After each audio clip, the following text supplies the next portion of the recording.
Assalamualaikum warahmatullahi wabarakatuh.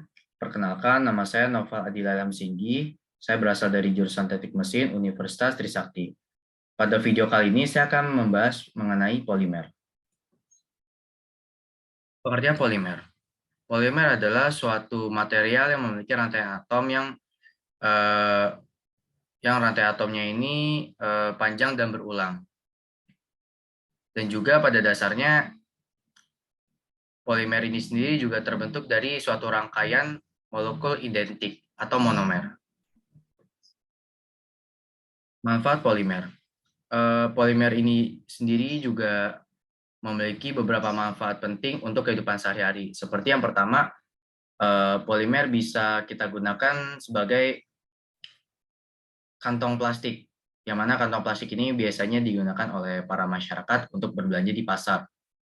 Dan yang kedua, polimer ini sendiri bisa kita jadikan sebagai pipa PVC. Lalu yang ketiga, pada dunia otomotif, polimer ini sendiri juga bisa kita jadikan sebagai thermosetting, yang mana thermosetting ini bisa kita buat sebagai bahan dari bumper mobil yang kuat akan benturan. Dan yang keempat, pada dunia industri, polimer ini sendiri juga bisa kita gunakan untuk sebagai pembungkus dari kemasan makanan. Dan yang terakhir, pada alat rumah tangga,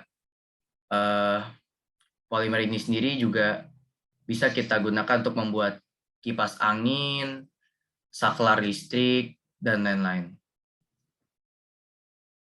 Jenis polimer. Polimer sendiri ini juga memiliki dua jenis, yaitu thermosetting dan termoplastik. Yang pertama, thermosetting. Thermosetting adalah suatu material yang jika dipanaskan maka bendanya akan menjadi kaku.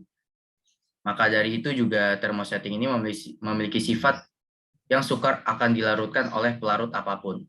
Contoh benda-benda yang menggunakan thermosetting ini seperti fiberglass, resin silikon, resin epoksi, dan lain-lain. Termoplastik adalah polimer yang bahannya sangat lunak sehingga sangat mudah dibentuk menjadi bentuk apapun ketika dipanaskan oleh energi panas. Termoplastik ini sendiri juga sangat mudah untuk didaur ulang dikarenakan memiliki sifat yang lunak, yang sangat mudah untuk dibentuk. Dan kelebihan lainnya adalah termoplastik ini juga sangat mudah untuk dilarutkan oleh pelarut apapun. Contoh benda-benda yang menggunakan polimer termoplastik seperti polipropena, polistirena, PVC, dan polietilen.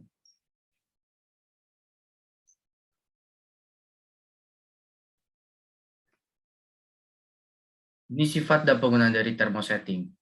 Kategori senyawa dari thermosetting adalah polyester. Sifat dari polimer thermosetting ini bahannya cenderung lebih keras dan kaku. Thermosetting ini juga cenderung memiliki sifat yang kuat akan panas, sehingga jika thermosetting dipanaskan, maka thermoset bisa diubah menjadi bentuk yang kompleks. Maka dari itu juga polimer ini sangat sulit untuk dilarutkan, karena memiliki sifat yang keras. Contoh benda-benda yang sering dipakai oleh thermosetting ini seperti karoseri mobil, dinding perahu, saklar listrik, dan lain-lain. Ini sifat dan penggunaan dari termoplastik.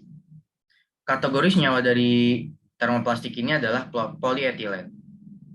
Sifat dari polimer termoplastik ini bahannya cenderung lebih lunak, sehingga mudah dibentuk. Tetapi sayangnya dikarenakan kekuatan bahannya terlalu lunak, maka sangat mudah sekali untuk meleleh jika dipanaskan. Tetapi meskipun begitu juga polimer memiliki suatu kelebihan, itu dapat didaur ulang, dan juga polimer ini sendiri sangat mudah untuk dilarutkan dengan pelarut apapun dengan sifatnya yang cukup lunak. Contoh benda-benda yang menggunakan termoplastik ini seperti pipa PVC, mainan anak-anak, kantong kresek plastik, dan lain-lain. Tentu saja untuk membuat suatu produk dari polimer ini kita memerlukan bahan tambah agar hasil dari produk yang telah kita buat ini semakin sempurna hasilnya. Berikutnya adalah jenis-jenis bahan tambah yang akan kita tambahkan terhadap produk yang kita buat. Pertama, bahan pengisi. Bahan pengisi ini sendiri juga sangat perlu kita tambahkan agar dapat membuat suatu produk yang kita buat ini bendanya menjadi lebih kuat. Lalu bahan pengisi ini juga memiliki dua jenis, yaitu ada bahan pengisi organik dan anorganik. Yang kedua, bahan plastiser. Bahan plastiser ini sendiri juga sangat perlu kita tambahkan agar dapat memudahkan kita pada saat proses fabrikasi. Dan juga bahan plastiser ini sangat perlu kita tambahkan agar dapat membuat benda tersebut mudah dibentuk dalam suhu dan tekanan yang telah ditentukan. Dan yang terakhir, bahan pewarna. Kita juga sangat memerlukan bahan pewarna agar dapat membuat benda tersebut tahan dari sinar UV.